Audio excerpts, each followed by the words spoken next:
ሰበር ዜናም የአማራ ህዝብ እርቃኑን አይቀር ዘንድ አርበኛ ዘመነ ካሴን ወልዷል። አርበኛ ዘመነ ካሴ በጨለማ ዘመን ፈጣሪ ለአማራ ህዝብ የሰጠው መሪ ነው። የአማራ ፋኖ ብሔራዊ ኃይል ምዕራብ አማራ ቀጠና ቴዎድሮስ እዝ ምክትል የፖለቲካዊ ዘርፍ መምሪያ ኃላፊ አርበኛ መምህር ግሩም ምሳሌ የተናገረው ነው።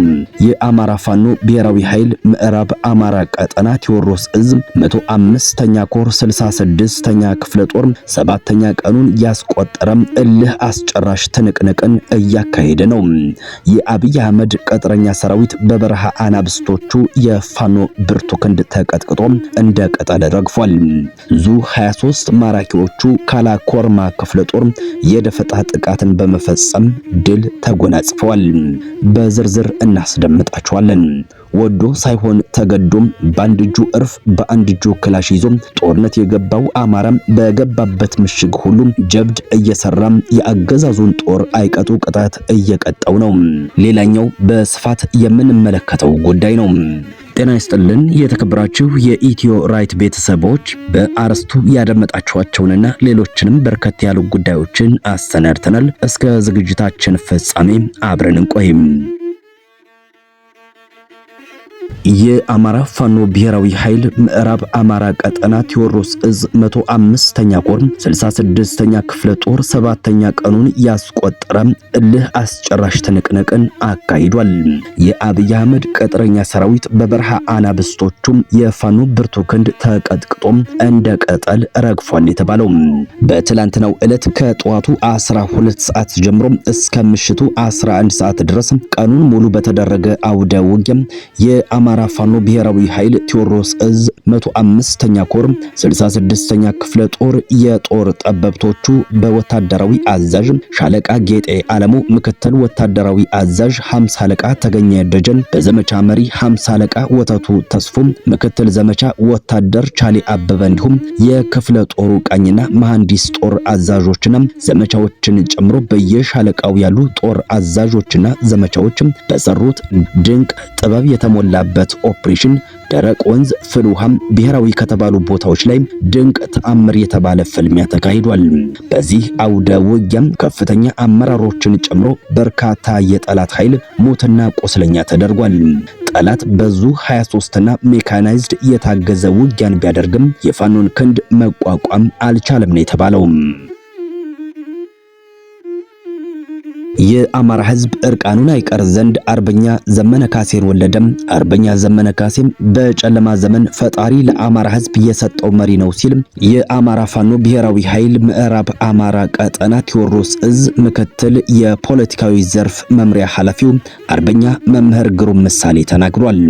አርበኛ ግሩም በዚህ ህዝብ ላይ የ60ና የ70 ዓመት ጸረ አማራነት ትርክት ዲያብሎስን በሚያስንቅ ተንኮል ጭምር የጭካኔ ክምር በትርክት ጠማቂዎቹም የተጫነበት ነው ብሏል። ከዚህ ውል የለሽ ዘላለማዊ የባርነት ትብታብ እንወጣ ዘንድ የአማራ ህዝብ የነፍጥ አታጋይ ወንድ ልጅ ሲፈልግ አርበኛ ዘመነ ካሴም ከጥቂት ቆራጥ ወንዶች ጋር በመሆን ተገኝቷል። በወቅቱ ብልጽግናን በአፈሙዝ ለመታገል አደባባይ መውጣት ቀርቶ ማሰብ እብድ ያስብል ነበር። ያኔ አርበኛ ዘመነ ካሴን አብደሃል ወይ እንዴት እንደዚህ የምታስብ ያሉት ጥቂቶች አልነበሩም። አርበኛው ለአማራ ህዝብ አንድያ ህይወቱን ለመስጠትም ከዓላማው ጋር የቆረበበት ወቅት ስለነበረ በአደባባይ የቅድመ አብዮት ስራውን መስራት ጀመረ። አርበኛው በተለያየ ጊዜም ለአዲሱ ትውልድ ታሪካዊ መልእክቶቹን በጠላቶቹ ተከቦ ማሰማት ጀመረ።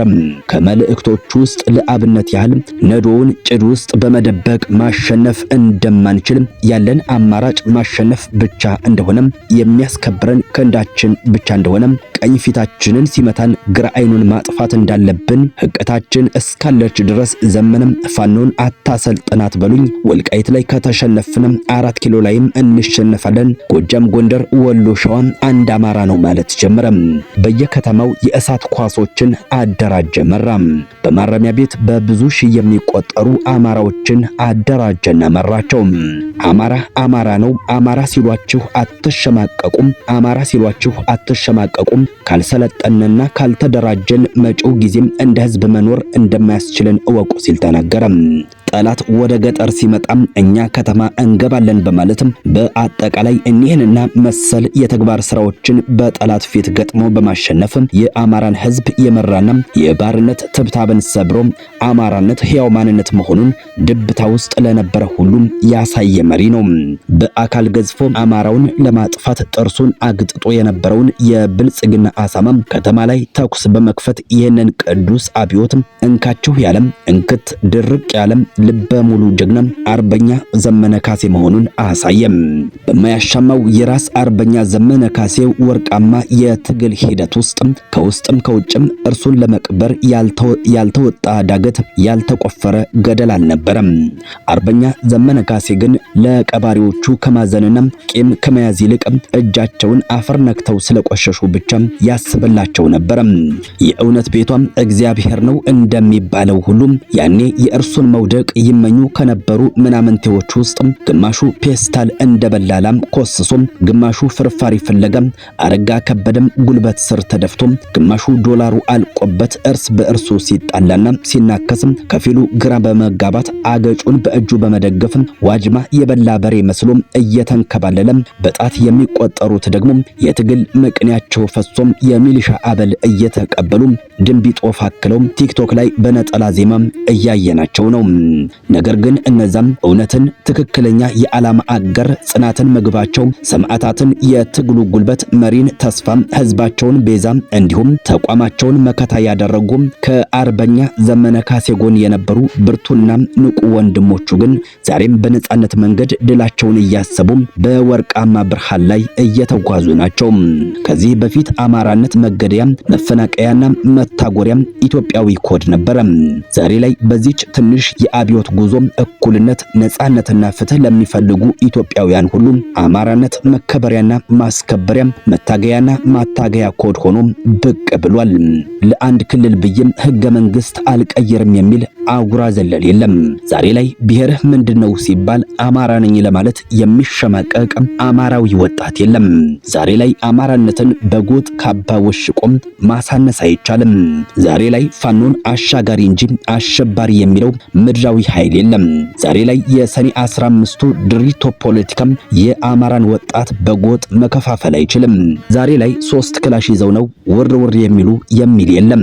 ስለዚህ ዛሬ ላይ የአማራ ፋኖም የምስራቅ አፍሪካ አንድ ትልቅ ተገዳዳሪ ኃይል ሆኗል። በአጠቃላይ አማራነትን በማነወር በወንጀል በመፈረጅና በመቀማት በተሰራው ጸረ አማራነት ትርክት ራስ ጠል አማራ ፈጥሮም እያሰቃየን ባጅቶ ነበር። ዛሬ ላይ ራስ በቅ ሆነን በማንነታችን ሊኖረን በሚገባ ኑባሪያዊ መገለጫዎች በሐሳብ በገንዘብና በድርጊት ተቃራኒ ሆነው የሚገኙ ራስ ጠል አማራዎችን እስከ ምንጫቸው በማድረቅ ዘላለማዊ የአማራ ቤት በመስራት ላይ ነን።